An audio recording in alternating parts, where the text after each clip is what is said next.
आप देख रहे हैं सिटीजन वाइज। मैं हूं शब। सिटीजन वाइज में वक्त हो चुका है दिन भर की तमाम खबरों पर नजर डालने का। तो आइए देखते हैं क्या है आज की खबरों में। यूपी की पीसीएस ज्योति मौर्य मामला अभी तक लोग पूरी तरह से भूल नहीं पाए कि ठीक वैसा ही मामला झांसी से भी सामने आया है। यहाँ एक युवक अपनी पत्नी के लिए दर दर भटक रहा है। पति की माने तो उसने लव मैरिज की थी और पत्नी को पढ़ाने के लिए उसने मेहनत मजदूरी की, लेकिन जब वो लेखपाल बन गई तो उसे छोड़कर चली। जी हाँ, पत्नी के लिए वो पुलिस से लेकर अधिकारियों के चक्कर लगा चुका है, लेकिन उसे न्याय नहीं मिला है। वहीं जब बुधवार 10 जुलाई को पत्नी को लेखपाल के पद के लिए नियुक्ति पत्र मिला तो उसे खोजने के लिए वो वहां भी गया था, लेकिन खाली हाथ लौटना पड़ा। वहीं जब इस बारे में लड़की से फोन पर बात की गई तो उसने कैमरे के सामने आने से इनकार करते हुए कहा है कि उसकी कोई शादी ही नहीं हुई। यहाँ के सर जी, मैं हमारी धर्मपत्नी का आज नियुक्ति पत्र मिलना था लेखपाल का, तो इस चक्कर में हमें पता चला तो हम इसलिए हम चले आए यहाँ पे। तो हमें पता चला कि धर्मपत्नी भी अंदर ही हैं, हमें भाई मुलाकात नहीं हुई उनसे। और 28 जनवरी से हमारे साथ नहीं रह रहे हैं कि कह रही कि हमें कुछ शादी नहीं हुई। हमारा बाकायदा राम राजा सरकार हमने शादी की, फिर मंदिर साथ फेरे लिए, सेक्शन 9 का मुकदमा चला हमारा, उसमें राजीनामा किया। उसके बाद उनके पास थोड़े बहुत प्रूफ थे और वो भी साथ ले गई थी हमारे पास सेक्शन 9 की भी डिग्री है। और पुलिस वालों ने विवेचना की थी तो विवेचना में धर्मपत्नी कहा उन्होंने, धर्मपत्नी है आपकी जी विवेचना में। वो इसलिए ही रहती हैं कि यहाँ बेसोचने लगी तुम कारपेंटर हो, हम लेखपाल बन चुके।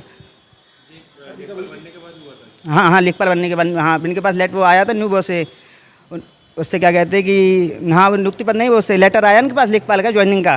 तो इस चक्कर में उसी टाइम से गड़बड़ी कर दी माँ बाप के कहने पर अपने कि तुम तो लेखपाल बनेंगी, तुम कहाँ और वो कहाँ। अब क्या करोगे आगे? सर हमने अभी मुकदमा दायर किया है सेक्शन 9 का, तो उसमें धर्मपत्नी हमें आती नहीं है।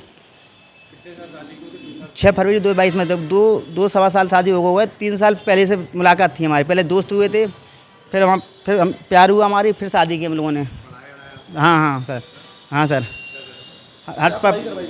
हर चीज़ की पढ़ी SDM और DM की तैयारी कर रही थी सर जी। जिनने लेखपाल का इनने पेपर दिया, पहले पेड का पेपर दिया था, पेड आया था, उसके बाद लेखपाल का दिया था इनने। वहीं पीड़ित शख्स का नाम नीरज विश्वकर्मा है। जहां नीरज झांसी के शहर कोतवाली अंतर्गत बाहर बाबा का अटा में रहने वाला है। नीरज 3 भाई हैं, इसमें वो सबसे छोटा है। नीरज विश्वकर्मा कारपेंटर का काम करता है। उसकी मुलाकात ऋचा सोनी से दोस्त के घर पर करीब 5 साल पहले हुई थी। दोनों ने करीब 2.5 साल पहले ओरछा मंदिर में जाकर शादी भी कर ली थी। शादी के बाद दोनों घर आ गए थे और हंसी खुशी से रहने लगे थे। इस दौरान लड़की ऋचा ने उससे बताया था कि वो आगे पढ़ना चाहती। ऋचा को पढ़ाने के लिए वो मजदूरी करता था। जब ऋचा को सरकारी नौकरी लेखपाल ने चयन हो गया तो फिर वो उसे छोड़कर चली गई। अपनी पत्नी को पाने के लिए युवक अधिकारियों से लेकर पुलिस तक के चक्कर लगा चुका है, लेकिन पत्नी नहीं मिली। जब उसे पता चला कि उसकी पत्नी को कलेक्ट्रेट में नियुक्ति पत्र मिल रहा है तो वह उसकी एक झलक पाने के लिए वहां पहुंच गया, लेकिन वहां से भी खाली हाथ लौटना पड़ा। वो नियुक्ति पत्र लेकर छिपाते हुए निकल गई, लेकिन उससे मुलाकात ही नहीं की। अब पति दर दर भटक रहा है। तो थी आज की अहम खबर। ताजा खबरों के अपडेट के लिए जुड़े रहिए हमारे साथ सिटीजन वाइज पर। हमारे चैनल को लाइक, शेयर और सब्सक्राइब करना ना भूलें।